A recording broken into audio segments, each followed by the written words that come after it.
Hello, everybody, and welcome to the 1% Better Recruitment Podcast with your host, Charles Kiriakou. Today, we've got a special guest joining us, Niclas Garms, who's actually been in recruitment since January 2021, I think it is, that we just spoke about. Niclas and I worked together at our last company where Niclas was the global top biller one of the years there. And this is going to be quite a special episode because this is the first time we've had someone on who is actually based overseas. The first episode where we've got someone from Germany. He's predominantly only done the DACH region. So if you are a business owner, leader that is looking to get into the DACH market or looking to get the most out of it, this is going to be a fantastic episode. And I know a lot of recruiters, some of which I work with, they struggle within the DACH region. And look, hands up.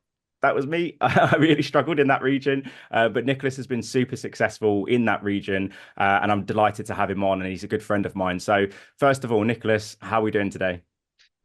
Good, good. Busy week. But yeah, no, the weekend is not far away. But before we can have a nice podcast and just talk about some cool moments in recruitment, but only not only good moments, but maybe also some bad moments. But I think that's normal in recruitment. Yeah, you're absolutely right. Well, people probably won't know this, but we're actually recording at 10 to 4 on a Friday. So that's serious commitment from Nicholas and I. And we messed up because this is the first European guest that I've had on the show. I had it booked in for, I think, like 4:30 my time. Then he said, "Can you book it in for 4:30?" Or whatever it was. So then I booked it for like 5:30 my time, and we just had a complete mess, which goes to show you how successful I was in the German market if I can't even get my bloody times right. Um, but yeah, I'm really excited to get into this one because, like I said before we started recording, I work with quite a few recruiters that operate in the DACH region, and it's difficult. It really is, and I struggled a lot. So I'm sure people get a lot of value from today's show. Just to give you guys a bit of a heads up in terms of the topics we're going to discuss. Obviously, Nicholas being a global top performer out of the DACH market, what's really impressive is that in his last job, he'd never worked in that market before, and had an unbelievable year one. So we're going to talk through a lot of his tools, techniques, and strategies for business development for specifically the DACH market, how he approaches that, how he basically built a brand new desk from scratch.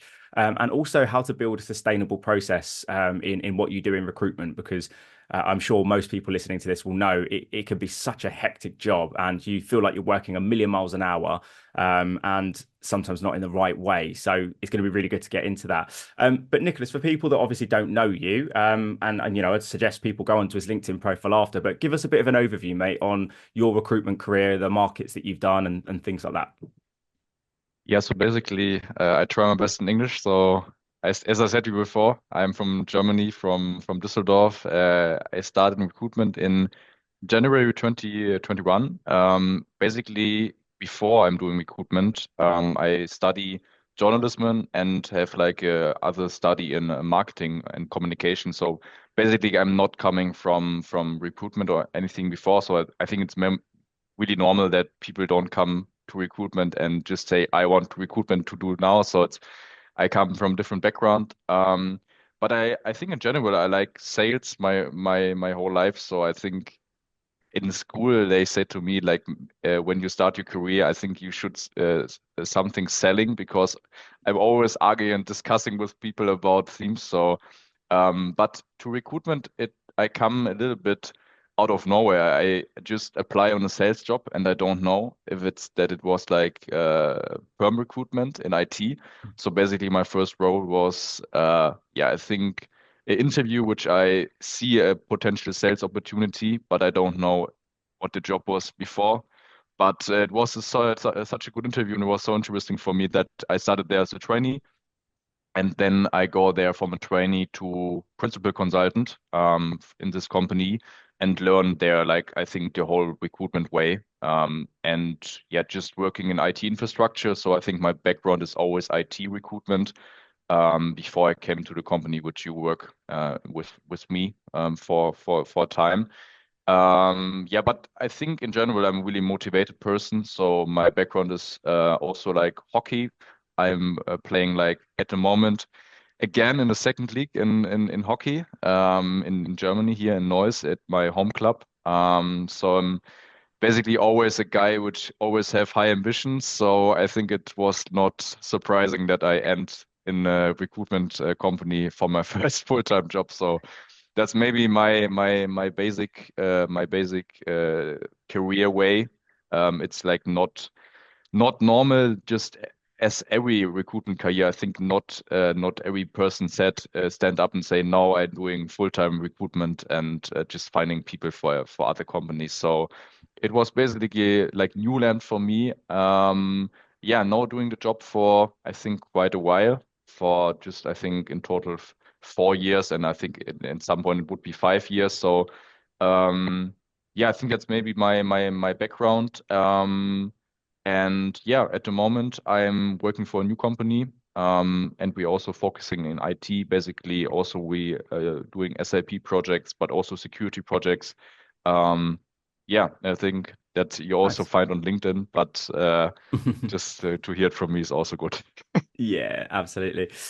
Well, look, you and I met in 2022 when I joined Lock Staffing Group, and you joined one of the companies under the umbrella Lock and McCloud, who are a specialist in cybersecurity and information security. You joined there, you had an idea of IT recruitment, right? You had worked similar types of jobs, but you didn't have a network in in cybersecurity, information security.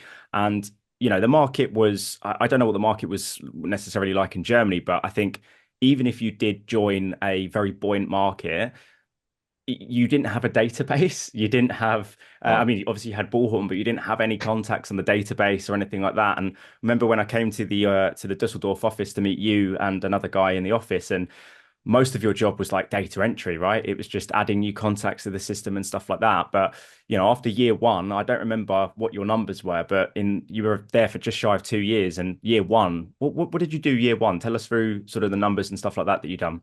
Yeah, it was like over, I think, 300,000 in the first year.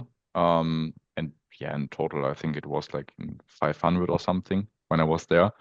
Um, Basically, as you said, like I came to the office and my plan was to building a new market. But in my first company, I also built a new market, honestly, in IT infrastructure. So I think I just know how to do it, but not Mm. with cybersecurity. So it was like basically totally new for me. So I came to the office and look at Bullhorn. There was like simply nothing. So That's fun. I just feeling a little bit like a founder or entrepreneur or something, and just have to find out, yeah, what potential jobs are at the moment in the market. Just finding decision makers and everything. I think it started from the bottom, and the Mm, good thing was that I think in the first months like a niche position which I work on. It was like penetration testing. mm. So maybe some heroes know what penetration testers are. Sound a little bit stupid, yeah, but they're hacking systems. They're hacking systems. Yeah, it's like not something other. Yeah, because the word's a little bit difficult. Yeah, but no, this was my first yeah, like position which I placed directly in the first month which I'm starting in the company. So it was like in the first month's placement in a new market. So I Mm, think I think maybe I don't know how it's now there at the company, but at that point it was like the fastest deal I think in the company history from a new mm, people which starts there. So what I do is like a lot of different things. I think first of all, just to find out if there is like any companies in the region which like not far away from me, which I can contact and say, yeah, I'm living here in the near from Düsseldorf, and I'm a local guy which can find you profiles in that area. But I use LinkedIn really a lot. So mm, LinkedIn was like my first impression to find people, and I think LinkedIn is, in my opinion, the best network to network with people. So mm, LinkedIn you have to always use, I think, as a recruiter. And yeah, as you said, it was a little bit new, but I think it doesn't matter which position you recruit. It's always the same to see what the market does at the moment, and just be positive and finding like your niche position which you can bring to potential clients. So I think that mm. was basically the start. Yeah, that's one of the first sessions I do with like trainee consultants. I do a session on how to build a 500K desk, and I always say to people, you're never you're never going to bill 500K unless you're operating on crazy fees. Like I met a lady that she done a deal that the fee was 500K. That's just insane, right? But normally speaking, like an average in Europe, like 10, 15K or something in this type of position. If you're doing penetration testers, which by the way, I thought I was being trolled when I saw that when I joined the company. I didn't think that was real. But if you're doing penetration testers and Yeah. developers and engineers and all those other job titles, it just means you're starting from scratch every single search. So let's break down what you did. So when you first started, you found your niche and you said, right, okay, penetration testers, this is going to be my niche. So that was the first thing you done. What did Yeah. you do in the first, I don't know, let's just go with the first 3 to 6 months or so. What was your kind of process, your strategy to essentially build that market? Um, I think I always split my day in percentage. So 50% Hmm. is clients and 50% is candidates. So I think it's the best way to structure your day. And that was I'm only doing the whole day. So just finding out new clients in your region, or like in Germany, first of all, it was like only Germany. Then at some point it was Switzerland, and then at some Mm, point it was Austria. So I managed 3 countries, which I finding people. So it was a lot of work, and there was only one person. So mm. basically, I was like a one-man army at the start. At some point, we get new people, but yeah. So basically, what I say is like you have to find out first of all, which clients you want to contact. So yeah, just make a target list of companies Mhm. which you want to contact, and then contact them on different ways, like phone, email, or like on LinkedIn or Xing. So you have like different opportunities how you can contact people. And the second way is like to find attractive candidates which you can sell to the company. So when you don't have Mm, profiles, then your job, I think it's not necessary because you're selling people. It sounds a little bit weird, but you're selling people to companies. And when the company needs people and you don't have people, then you talk about scenarios or like salary, which never will be happen. So I mm, think the first step should be always to get like a good pipeline with candidates. So mm. and on that basis, I created like interested from companies and just create like yeah urgency for them to work with me, because like when a company doesn't find people and you show them every time again that you have these people, at some point they will speak with you. Before Mm. it's only talking. And I also said it to every person which started in recruitment: just have a good pipeline every week with new good candidates which you can bring on the market. Otherwise your job yeah is useless. That's really, really good advice. So what you're saying, so you've found your niche, then you've split your days 50-50. So you're finding what you believe to be good candidates, which is very hard when you don't really know your market. But if you've done a bit of recruitment, or if you've got a mentor in the office that can identify what just a good CV in general looks like, which most people can kind of use a bit of common sense around. So then you're building a pipeline of good quality candidates, and then you're identifying what you believe to be good quality clients. So that's really interesting. And for me, I didn't like working with big blue chip companies. I found there to be, because I prefer to work retained. And if you try and sell a retainer to a Porsche, for example, which I know you worked with them, it's going to be hard because there's a lot of red tape. What was this? So when you targeted clients, I know you mentioned that you targeted clients that were near to you, which is a really good strategy. Probably difficult for people based in London doing the DACH market, be honest. Yeah. But what did you look for in an ideal client? What types of clients landed on your dream client list?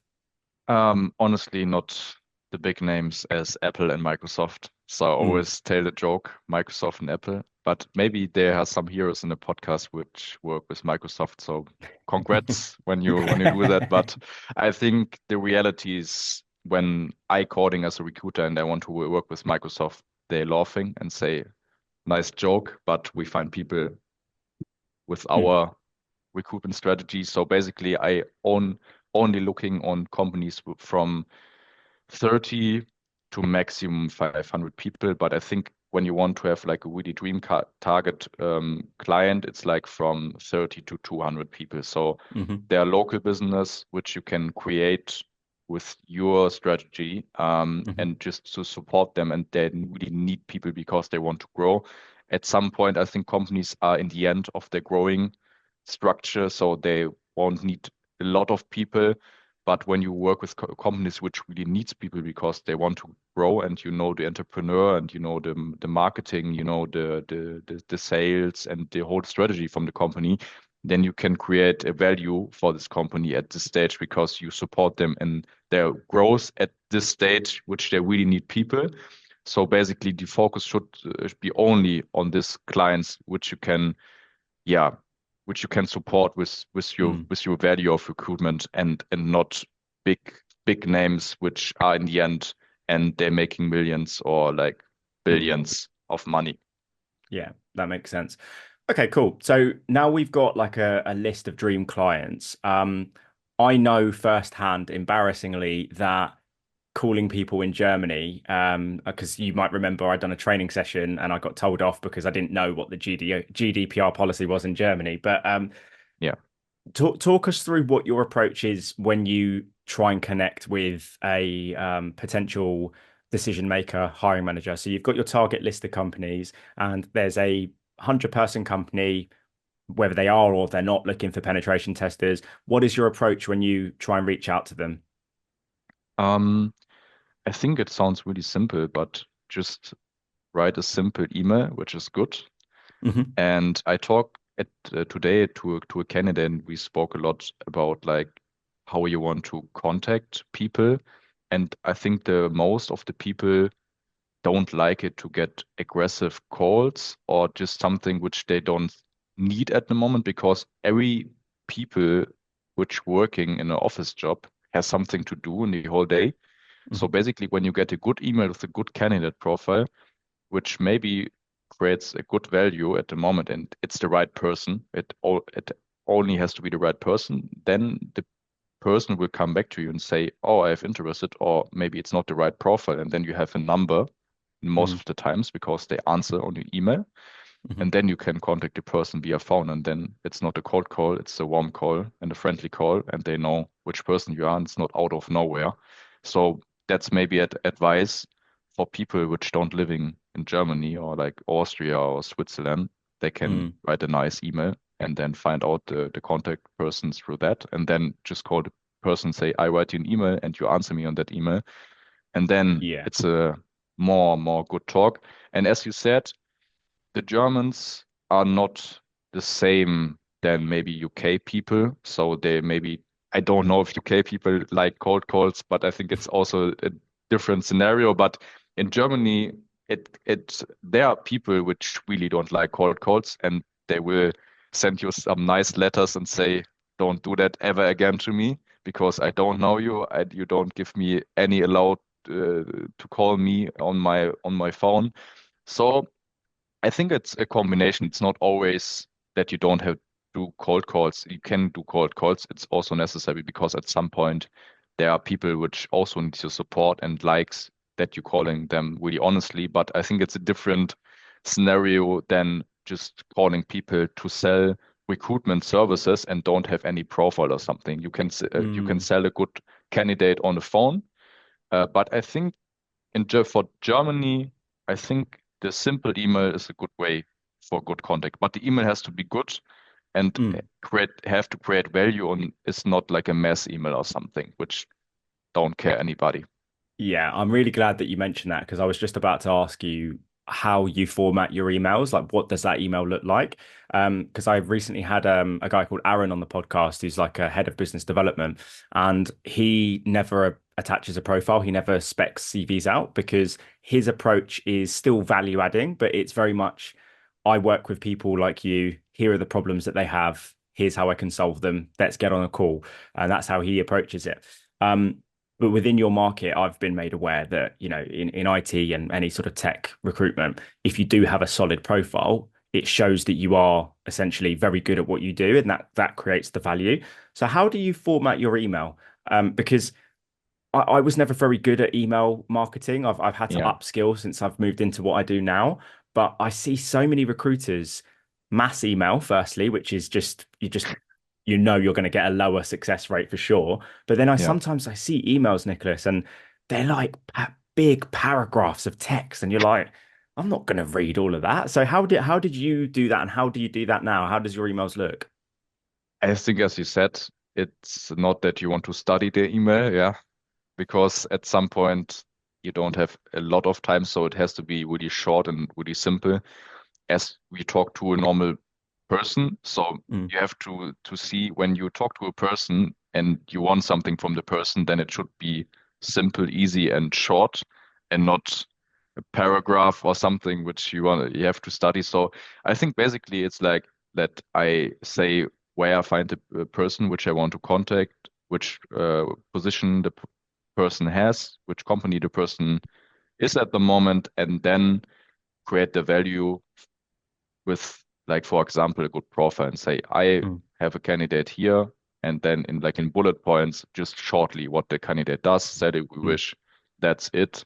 Not a lot of PDFs or something, because in Germany mm, it's also a lot of spam then, because the mm, PDFs are mostly landing in the spam folder. mm, So it has to be short, simple, and friendly, and with a nice question at the end, and then just see what they're thinking about that. When you don't get any answer on emails, then just always ask yourself why you don't get an answer. Maybe email is bad. Then just create a new email and just find out how this email works. So basically, mm, recruitment is a combination on sales and marketing. So mm, it's always see what you can do, what you do at the moment, and just see what you can do better when it's not working out. When it's good and it works, then do it again, again, again, again. But when it's not work, just thinking about it and find a new way of strategy, what you do next. So I think that's basically what I'm doing. Just thinking about that, what I'm doing, and creating the next value on the next day with a new idea, mm. which is maybe better than the idea yesterday. Yeah, nice. So let's talk as well about your phone call approach. I was always very lucky when I did perm recruitment because I did field sales, meaning the candidates and clients were lonely because they were in the car for like 6 hours a day. So if they got any call, they're like, "Oh, someone to speak to." So it was quite easy for me. But like you mentioned there, you've got people that are in the office all day, or you're working with very techie people that might not be very receptive to cold calls. So it might be a little bit more difficult than what it was for me. Um, I've had a few people on the show already talk about how they structure a cold call, and I want to understand how you do it for a warm call as well. But let's just say, for example, I'm hiring for a pen tester, or Mm, whatever it is you do now. You send me across an email, but you don't get any response. But maybe you're getting out of office. You see my number, you call me, I answer the yeah. phone. What would be your sort of cold call opener? I think basically not to say that you're working for a recruitment agency and your Hmm. name and the company you work for, because I think that's always, first of all, no. So yeah, just say, "Hi, I'm Niclas," and just ask the name of the person. Yeah, just say, "Are you the right person?" And then on that basis, just say information about the solution that we have for the person in a really short way, like a pitch. So it's like not that I every time do it the same way, but I think a good way to start a conversation is like to say, "Hi, I'm Niklas. I think you don't know which person I am, or did I understand it wrong?" So basically, to create like a normal way of speaking, because you don't know the person and the Hmm. person you also don't know. So it's really human, and like Mm, not selling after 30 seconds and say, "I have a profile," which is really interesting for you. So just have a good start, or a good question is always what I also use is like, how many salespeople did you call today? Like how many numbers, or like which person I am. I'm now number 22, 23 or something.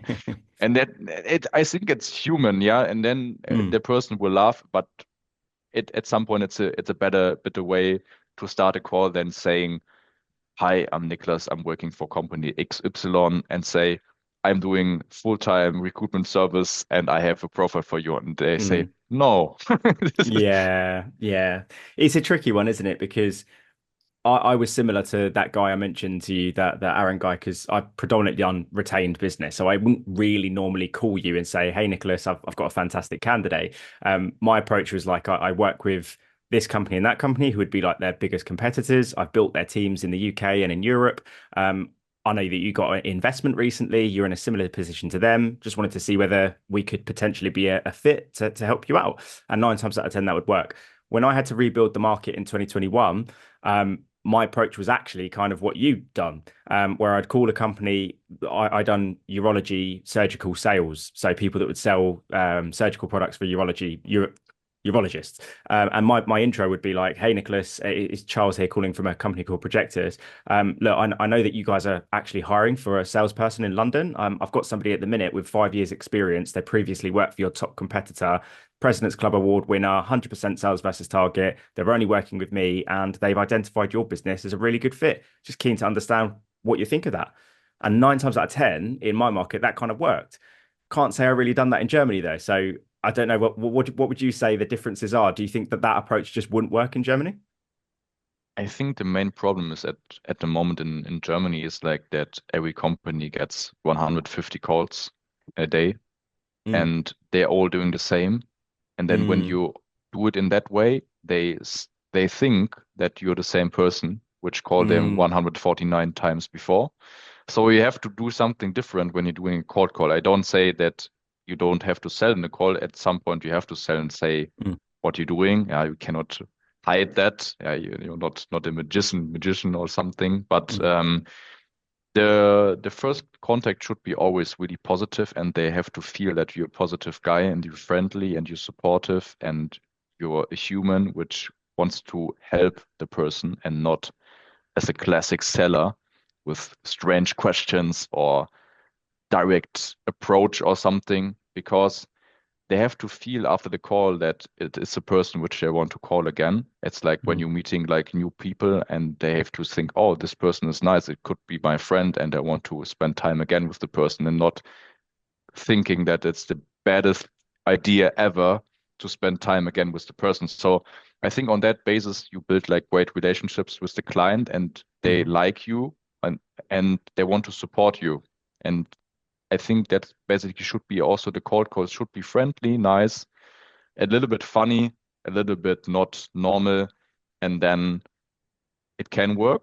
It can happen that also a person don't like that, but I think it's a higher percentage that the pe person like that as to call again with 149 times the yeah. same sales pitch. So I think that's my thinking about that. Maybe there are persons which say, okay, when you call a lot of people which the same way, it can be better. But I think Germany is a land of strictness and direct Hmm. approach. But um, yeah, for sales, it's a little bit different, I think. Mm. Yeah, it's I think that there's a lot on LinkedIn nowadays about different cold calling approaches and all the rest of it. I'm firmly of the belief that if you're confident in what you're saying and you say it with authority, kindness, with a good tonality, good cadence, that you'll be quite successful with pretty much whatever opener that you use. Um, but I like what you said about trying to stand out and trying to be different, and maybe even sometimes adding a little bit of humor in there as well, is really, really useful. So let's go back a second then to talk about, building the desk in Germany, because I want to pick back up what we just spoke about the nuances between sort of cultural differences in Germany and the DACH region and stuff. But you mentioned there about you built a dream client list, for example, but I don't know how many of those were actively hiring. So that seems like quite a good long-term business development approach. We talked through like, sending out emails with profiles and things like that. What else did you do? What else was part of your strategy for then getting jobs on and essentially doing deals? I think it's a combination. I mentioned LinkedIn some minutes ago because LinkedIn, in my opinion, is the best way to contact persons also on a friendly, nice, and correct way. So Hmm. you can also do it like an email, but you also can do it like a step-to-step message which you generate leads through LinkedIn. So you can write a person, say, hi, I want to connect you because I think it makes sense to connect here on Hmm. LinkedIn in area XY. So Mm.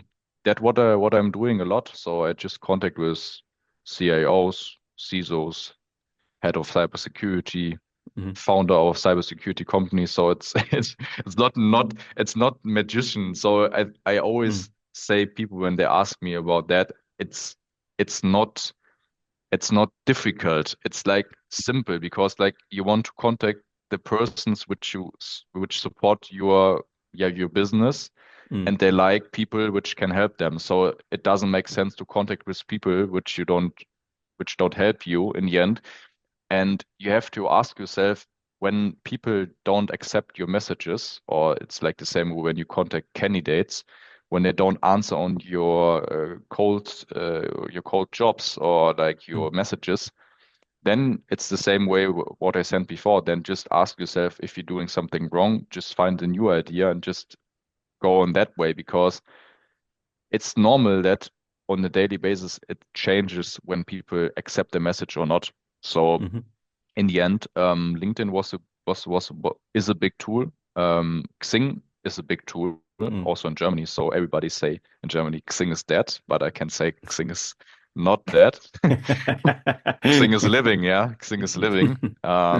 So I can say yeah, just yeah, don't yeah spend so much time on things which you don't grow your business. So just focus only on things which you help. And I think social media recruitment platforms helps you. So, but on the Mm. right way, not in mass, just with quality messages on the people which you want to contact. So that was what I'm always doing. Mm, just focusing on the right people and message them in a good way. Yeah, you can also call them via cold call, but in Mm. the end, you speak to cybersecurity guys, which knows data protection better than you. So just be careful because at some point it can destroy your image a little bit. So Mm. it's a combination, in my opinion. Mm. Nice. Okay, cool.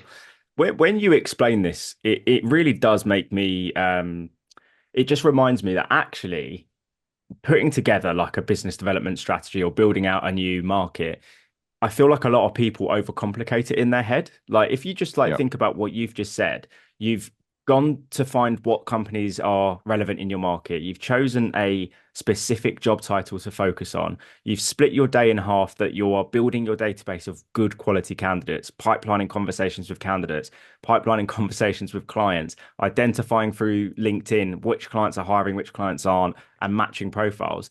Really, when you actually think about it, it's not difficult, is it? No, It's actually like it's that's why I always say recruitment is the easiest, hardest job you'll ever do because, like you said, you're literally selling people. It's not difficult, right? It's not difficult no. at all.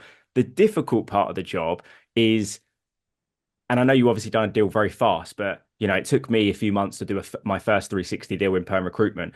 Getting those rejections, calling people, and then them saying that we don't recognize you in Germany, for example, like we've never heard of your business and stuff. What was your mindset when you were trying to build out this new market when you had nothing on the database? I know you've done a deal early, but like, what was the mindset you had? And yeah, just tell me a little bit about that and sort of the work ethic that you had as well. Mm, I think just be always positive because each day can make a change for your business. So when you get no answers for 4 days, it doesn't mean that you get no answers the whole year. Mm. So just focusing only on the positive things, maybe what you done today, just always say after the day, it's okay what you do, what you done on a Mhm. daily basis. So at sometimes you get more messages out. At some points you did more calls, but in the end it's all good because you done something for your business. I think I don't have at every time of my career the same meaning of that. I was always a little bit hard to myself and say, oh, you can do more. So I work Mm. on Saturday, I work on Sunday, I work every day of the week. And Wow. after some time, I feel that it's it's not necessary. So it's like normal that people don't answer on the weekend. So they answer maybe under the week, maybe they answer on the weekend, but you can also contact them on Monday again, and nothing changed. So it's a Mm. little bit how are you thinking about your business, and just relax a little bit, because like you will want to do it on a long-term basis, not Mm. only for 1 month. Yeah. So I always yeah say every message which I get was a no, or some guy which say never contact me again. Yeah, at some point it's hard, but it's normal that you don't get every client in Mm. the whole world. So there are a lot of clients which you can contact again, again, again, and yeah, it's not necessary to have such a high workload which destroy you in the long term. So in the end, like just be happy what you've done. At some point there will be results, but it's normal when you're building a new market that there is not always a deal in the Yeah. first week. It's normal because you're building your business and it takes sometimes. Yeah, Yeah, yeah, you've got to have that long-term mentality when you're building out a new market or you're finding a new niche because things good things take a long time to build. And we're going to talk about that, be the final topic we talk about being sustainable because what you just explained there, working on your weekends. I mean, I had to do that when I recruited nurses. I was on call 24/7. And it you know, I've mentioned this on, I can't remember what episode it was, but I got tonsillitis, I think 9 times in 1 year yeah, because I was just working so crazy with the ridiculous hours, being woken up at 3 o'clock in the morning because a nurse has fallen ill and I had to refill that shift and I had to wake up at 3 a.m. to then call a yeah, bunch of nurses. Like, imagine calling candidates at 3 o'clock in the morning. It's just like, the hell. But yeah, yeah. we'll talk about that. But before we do, something that we've relatively touched on is like the cultural nuances between Germany and the UK. Yeah. One thing I learned from doing it, you've obviously known me a few years now. I've calmed down a lot, put it that way. But when I was like 23, 24 years old, I was just, I was crazy, if I'm honest. I was just so high energy. I was like a little Duracell bunny, just running around the office and just, really just like full on. So in America and in the UK, they didn't mind that at all. It was like, wow, this person's really enthusiastic. My first few cold calls, Nicholas, in Germany, and I'm like, Nicholas, hey, it's Charles Kiriakou here. How's it going? They were like, firstly, slow down. I can't understand you. All right, just chill out. And everyone was just a lot calmer and just very like detail orientated when I spoke to them. When I was so frantic, they were just like, whoa. And the amount of times I had my good clients in Germany and Austria and Switzerland say that again, can you just slow down? I just got wound up because I was like, I just didn't know how to switch gears. So what would you say as, you've worked in both the UK and in Germany, what would you say the biggest sort of cultural differences when you're building out a market in sort of the DACH region? Mm, I think basically what the clients done. So they're normal people which working 5 days a week, and then they have a weekend, and it's really simple. So yeah, just be the same person as them. Yeah, don't work 7 days a week. Why? It's not necessary, because on the weekend nobody will speak with you. They're thinking you crazy. When I say people I work on the weekend, they say, "Are you good?" So yeah, so it's like we have here working culture. That's normal. Yeah, we have consulting companies here. We have Hmm. big, big, hard working companies here in Germany. But yeah, I think at some point you have to understand that your clients work on their times, so you also can work on their times. And Mm. at some point you have also to stop when they stop. And it doesn't change about the success in the end of the month, because they don't be any faster than you, because they Mm. have the same work time than you. Why they should be faster? Because you're on the weekend and say, yeah, now you have to interview my candidate. Yeah, they say we can do that on Monday or Mm. Thursday or Wednesday. Um, and in the end, it's also the pressure that you make on yourself, how fast you want to be successful. So Mm. in the end, you will get the success when you do the right things in a normal Mm. way. Um, but when you want to when you want to achieve too much in such a short time, then it can happen that the results maybe are there, but after 6 months, 12 months, you're done with everything. And you Mm, cannot work after that really normal because you're so stressed. As you said, yeah, the stress comes, and then after that, you cannot do your job. So mm, basically, you always have to think about that your job is the same normal job than every job which are mm. existing. Yeah, fair enough. So, what about for someone that is looking to build out a market in the DACH region, but they've never worked that market before? They've only done the UK market. What would you say is the biggest? And I don't know whether if you necessarily know what the UK market is like, but just put yourself in the shoes of someone living in London that doesn't speak the language. What advice would you give them when speaking to Germans in whatever market? Mm, I think it is a problem in first stage when you don't speak German. I think that's 100% clear, but Mm, it's the same way how you talk in English to people in Germany than talking German to people in German. So mm, it's a little bit how good are you in the communication and how you sound on the phone. So mhm. it's, I think, really necessary that we have a good atmosphere and not something which is like behind you, some loud things or something which they thinking that is a little bit Like a something not like a call really center or something. yeah, a call center or something. Yeah, because I know recruitment companies in UK. I also work in recruitment companies in UK, and they Mm, have a lot of big offices which are working mm, 20, 30 people there, and you mhm. have background noises, which is normal. Yeah. But just when you do cold calling, just yeah, do it before that the atmosphere is good.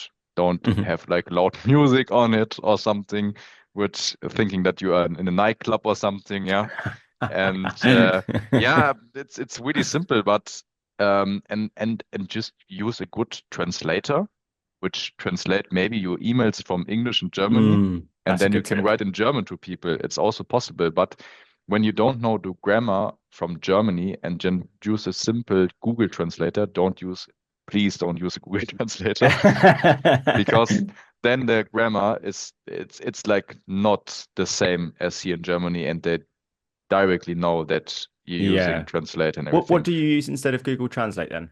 DeepL, DeepL's good. DeepL. Ah, Yeah, okay. but it's yeah. I think it makes sense maybe to learn a little bit the German grammar and just find Mm, out how the words are using. I think it makes sense to find out how the language is working. Um, but in the end, it's the way how you speak on the phone and the way how you speak in emails. And I think it doesn't matter if you are in UK or in Germany. But I think the main problem is why it doesn't work out is like that they think when you're doing in a mass way or something, contact a lot of people with long emails, long calls and everything, that yeah. it makes an impact because you're doing a lot of input. But that's not what we like here in Germany. Yeah.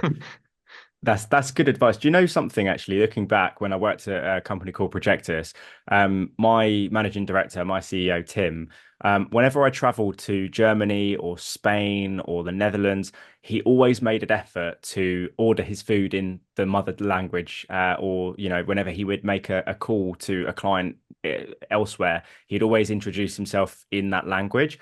And I was quite fortunate that when I first started working at the business, we had a Belgian girl who spoke English, French, and German, an Italian girl.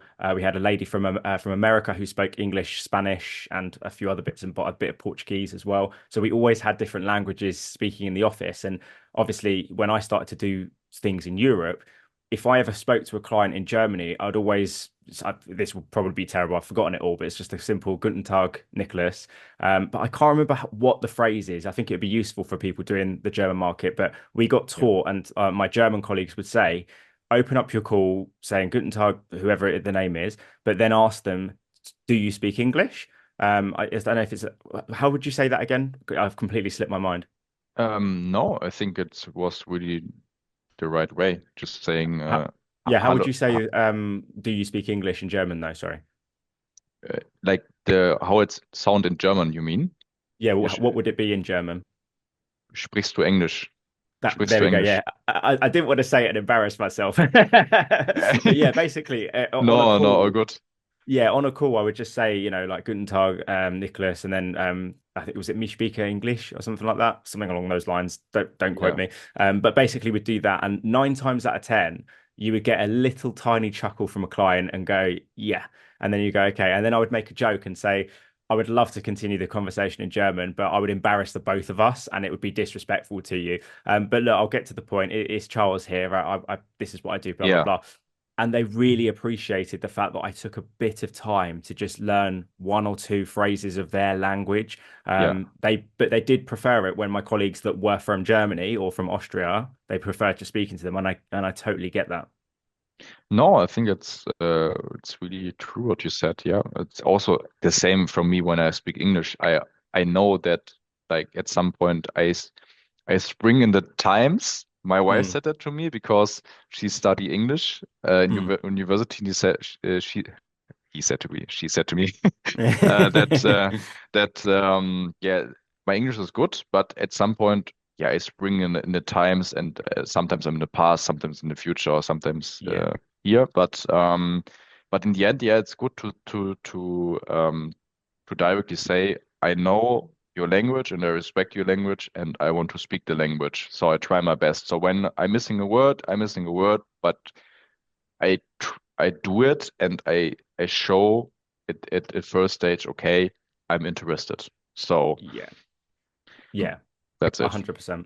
There's another thing as well, and I know some people might not appreciate this, but I know because obviously I grew up in a Cypriot household, so my both my grandparents barely spoke English. And whenever I went to Cyprus, I would try and order my food in Greek, and then just to learn the language, I'd always ask people, family, how to say this in Greek or how to say that in Greek. So when I did the DACH market or the French market or whatever, um, I was quite, and I'm still quite good at building relationships with people. When I finished a call with my client, I would do, well, I'd say to them like, how would I say thank you for your time in German? And they would say it, and then I would say I would then reciprocate that, and they go, oh, good pronunciation. I'm like, okay, fantastic.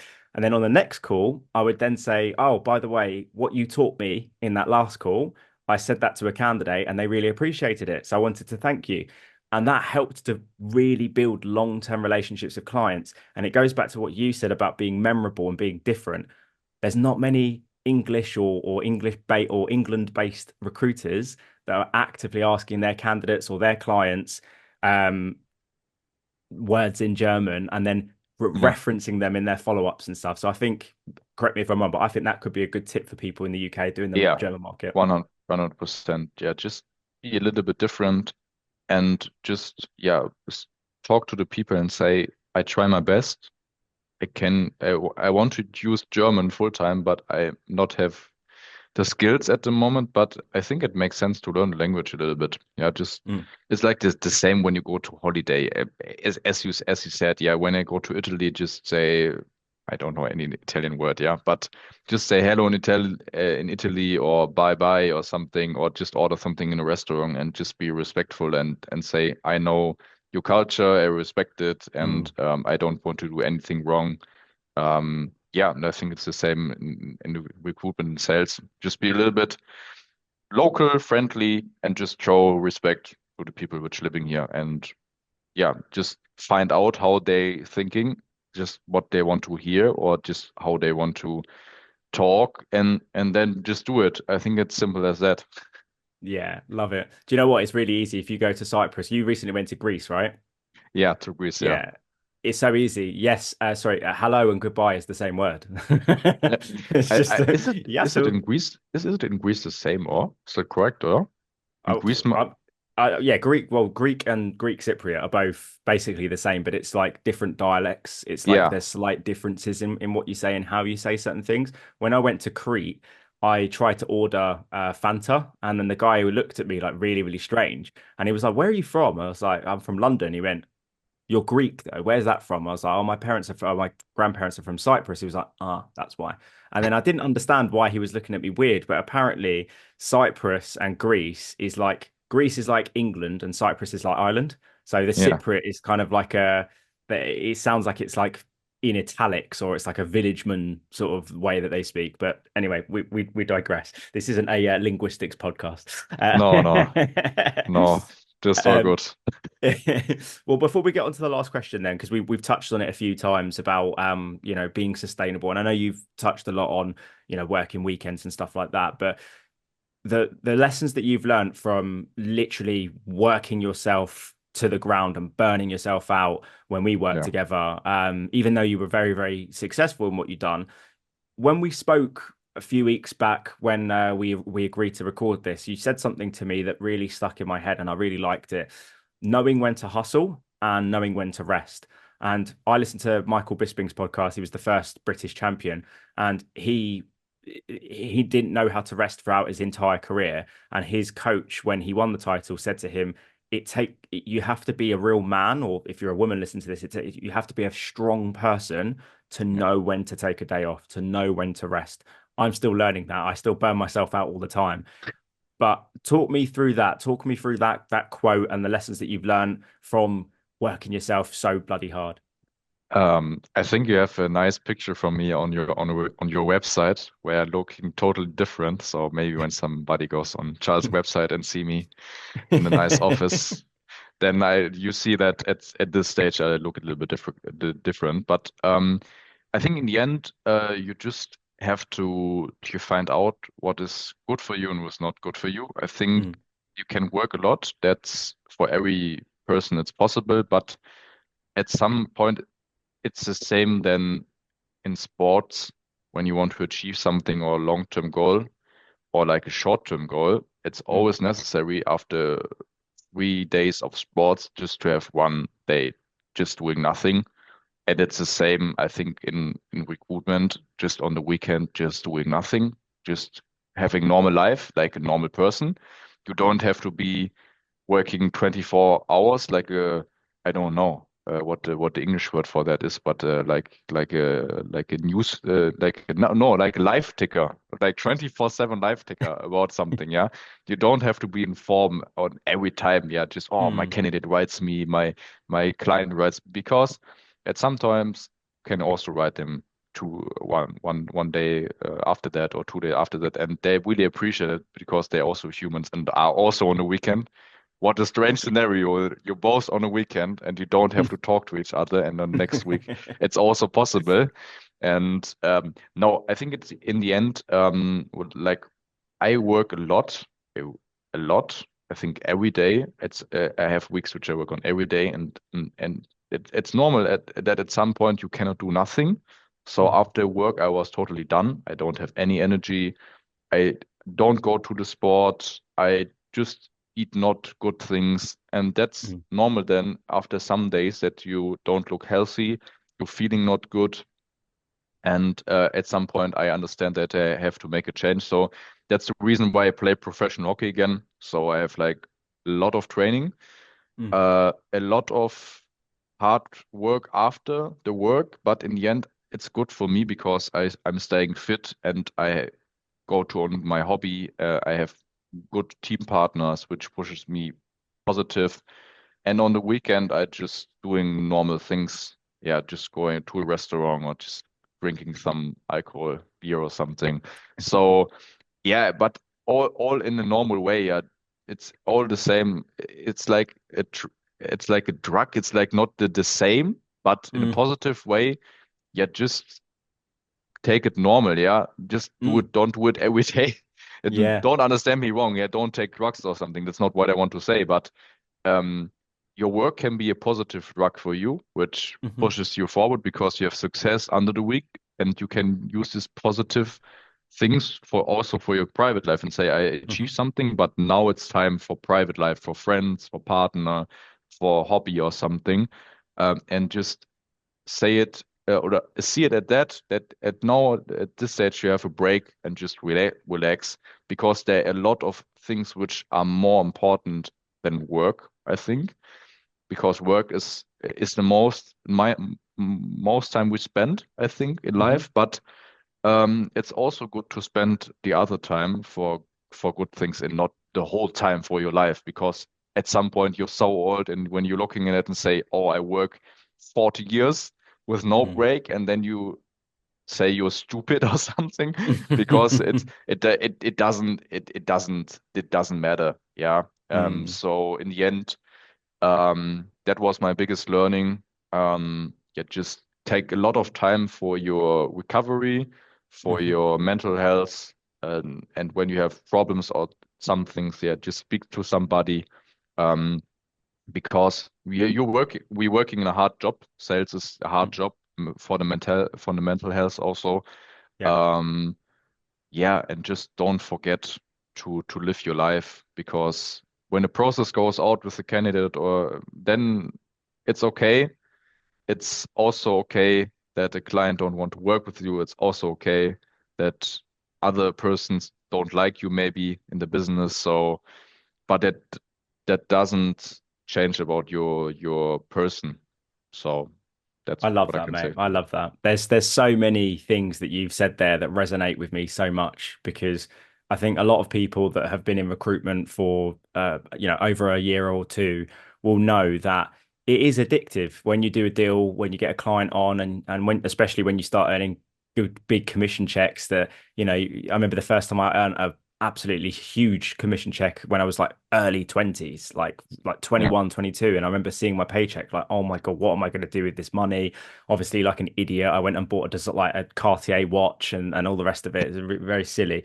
But it's also very easy to do all those hours and just work yourself to the point where you're not enjoying life anymore. And you Yep. referenced there about the picture on the website that was back in 2022, I think it was. And you mentioned on our call that since moving jobs, you've lost loads of weight. You're back into hockey. I went for a similar type of thing when I transitioned from contract recruitment. Sitting at my desk, eating my lunch through like working through my lunch break, eating fried Yeah. food at my desk, and going out drinking every single weekend. And it just got too much. And I remember the last year before I moved to L&D, one of the senior consultants said to me, "It's just like we're going to do a late shift today. You've left at 5:30 every single day." And I said, "Yeah, because I sprint my day. I have my day sectioned, and I sprint, and I get everything I can done. But if I don't go home at this time and go to my Thai boxing gym at this time, my mental health is just going to go and plummet. And if my mental Yeah. health plummets, I'm not going to be able to speak to clients. I'm not going to be able to do business. So I need to look after this. I need to look after this, and also look after." And this is going to say, again, this isn't a whatever type of podcast, but you've got to look after your soul as well. Like you've got to be around people with human beings, and you've got to be like you and I are both married. You've got to spend time with your wife. If you've got a family, spend time with your family. There's so many people I know that just don't even spend time with their other half, don't spend time with their kids, don't spend time with their friends because they're so locked into the grind. And it's so easy to do, but just having that balance will transform your billings and all the rest of it, I think. Yeah, as you said, because yeah, at some point you miss the time which you spent for the business in the end, and yeah, it doesn't bring you any forward because at some point you cannot work anymore. So then, but I think recruitment is like a totally different word. Yeah, so when you talk to a normal employee, they don't understand why you're doing hours or just calling Mm, clients or candidates, and why you're so negative when something mm, goes out and you cannot talk to anybody after that, because yeah, it's a little bit a different word, but in the end, yeah, it's a job as any job.